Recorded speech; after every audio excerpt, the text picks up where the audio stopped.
All right, it's Sunday morning. This is Old Man Fries. No, it's Tuesday morning. Old Man Fries. This is going to be a short one, but I remembered something that happened to me when I was in business for ERS. And it's always kind of been, I've always felt a little conflicted about it.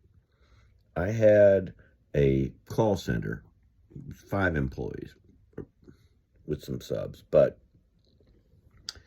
um,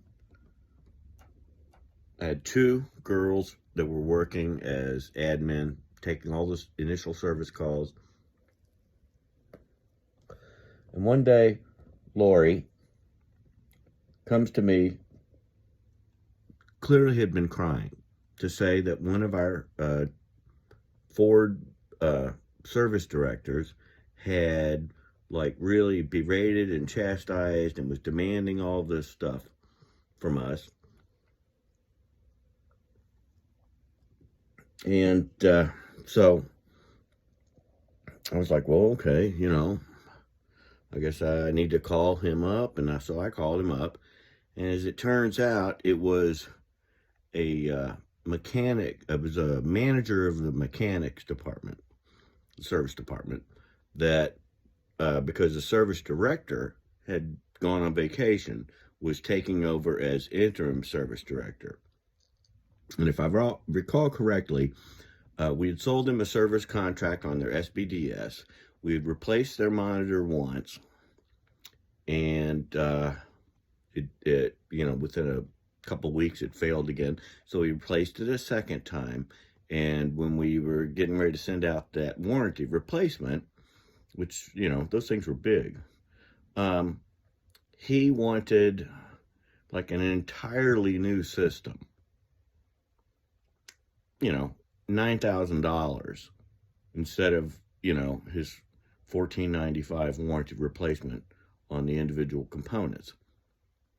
And so he was just being, apparently, Lori, who's, been in the customer service industry. She was a bartender for a long time. And so he was just being a douche. So I called him up, and he tried to give me the same thing. And I said, well, I'm the owner. Here's what well, first off, tell me what what would make you happy. And that's when he told me he wanted a whole free unit, blah, blah. And I said, well, that's not going to work. We've already sent out, we've probably spent more money fixing monitors and sending them to you than the service contract cost. So, you got pretty good. But here's what I'll do. I'm going to send you your $1,495 back, and you're never going to get any service from us again. Your dealership is banned. And before he could say anything, I hung up. 2 days later, I get a call from the real service director, pleading, hey, whoa, rogue employee got a little power hungry. Can we please get our monitor? We don't, I was like, yes. After I get a phone call conversation with your dealer principal, the owner of the dealership. And he was like, please don't make me do that. And I said, I'm not going to throw you under the bus. I'm not going to throw anybody under the bus, but I'm going to get an apology, and it's going to be to Lori from the owner of that dealership. About 10 minutes later, I got a call from supposedly, we had a state-of-the-art VoIP system, so it was tied into our gold mine and our, all of our systems. So when they call, we know who it is. We already got their screen popped up. We're ready to go. We're not jacking around with, robots. And so he says, the owner says, yeah, we, what do we need to do to fix it? And I said, you call back Monday morning anytime and ask to speak to Lori and tell her you're sorry.